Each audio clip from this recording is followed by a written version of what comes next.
So, much of the sports world reacted yesterday to the presidential election, including Colin Kaepernick and LeBron James. Kaepernick said he did not vote in Tuesday's election and said it didn't matter who was elected because the system is still going to oppress people of color. LeBron posted on Instagram, quote, "Parents and leaders of our children, please let them know they can still change the world for the better. Don't lose a bit of faith." So, Shannon, two very different responses from Kaepernick and LeBron. What's your reaction? They're saying basically essentially the exact same thing. One is the messenger. One you like, the other you don't.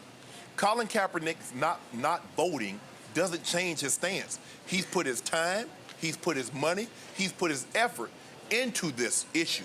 LeBron James has taken the most outspoken stance of a professional athlete in an election that I can remember. Now, maybe, Skip, you go back a little further than I do, and maybe you can remember an athlete being this involved in the political in an election. Cannot. He didn't vote. Don't lose sight of what he started protesting for. And I think sometimes we lose sight of that, Skip. You know, Frederick Douglass said, the only thing worse than rebellion is what caused the rebellion. We got so upset about what he was protesting, we forgot why he was actually protesting. LeBron James has said, look, don't go into despair. Don't be disillusioned. We got to keep this fight going. We got to keep this march alive. Who's in office doesn't change our fight. See, sometimes I think justice and equality are part of being American. They're not a la carte. You don't go to a restaurant and order a meal and then have to pay for the plate that it's on. You don't order a drink and have to pay for the glass. You would assume, as being an American, being in the U.S., justice and equality should be given to me. Okay, it's not. The election didn't go the way a lot of people thought it would go. Okay, I'm fine. I'm moving on. But I'm still willing to fight and demand justice and equality for people of color, for women, the LBG community. Because as an American, I think we all should demand that. And see, people get caught up and says, well, racism got bad when President Obama can't do anything about racism, Skip. And you know why? Because it's an individual thing. Until I see Skip Bayless, who is a white male, until I see Joy Taylor, who is a mixed female, until I see them as my equal, then and only then will I treat them as equals and not see them as unequal. See, I don't think, you get on me all the time, Skip. You're like, Shannon, stay off Twitter, it'll ruin you. But I like interacting. I like people to know that I don't think I'm better than they are. We might have difference of opinions, but you know what? You can voice your opinion, I can voice mine, and we can agree or we can disagree. We can agree to disagree. But until you see me as an equal, until you're willing to treat me like you would treat yourself or your loved one, then and only then will this be eradicated. Because people can't change other people. I gotta change me first. Then I can ask people to change. See, I can't be upset if I ask people to call President Obama president. I can't then say Trump. I can't then say Donald, because then I'm no better than what they are. And you think that's what LeBron is saying? Yes, yes. My quick thought on Twitter, I just don't want a few people on Twitter to define Shannon Sharpe, who you are. No, That's all. but I like just like these people, I'm making eye contact with them. I like talking. I'm an interaction person.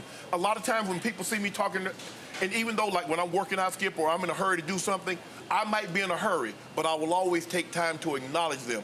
I never want people to think because, oh, he's on television, oh, he did this, he thinks he's better than me. No, I never think I'm better because I know where I came from and I know what it took to get. I never want anybody to feel that they're not as good as I am, because everybody deserves respect and common courtesy, and I will give that to anybody. Got it. Back to Joy's question. From my heart, I respected and appreciated what LeBron James said yesterday. Yes. He did not back off for 1 second his support of Hillary Clinton.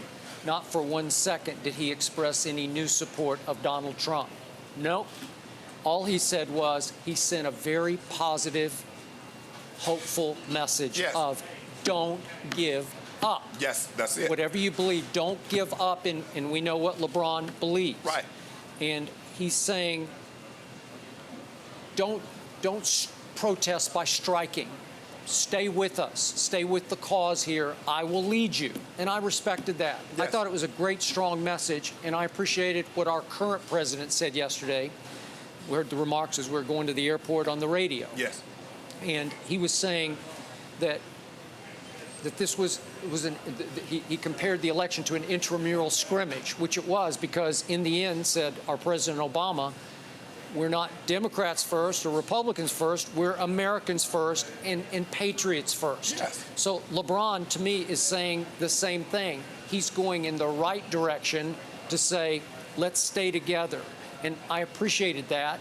And it was slightly off-putting for me the way Colin reacted, because I've told you many times on this show, I believe in the message that Colin has sent. It has resonated. It has reverberated around this country to the point that Colin Kaepernick wound up on the cover of Time magazine. But then yesterday, I don't want to hear him say that he basically checked out on us. Like, I don't care, it's broken, I can't fix it, I'm out. He and 47% of the other people that was registered voted that checked out. I get it, but I didn't want to hear it from Colin because he loses a little power, just for me, from a distance. Does it change his message? No, not at all. But for him, I don't want him to check completely out. I want him to stay and fight.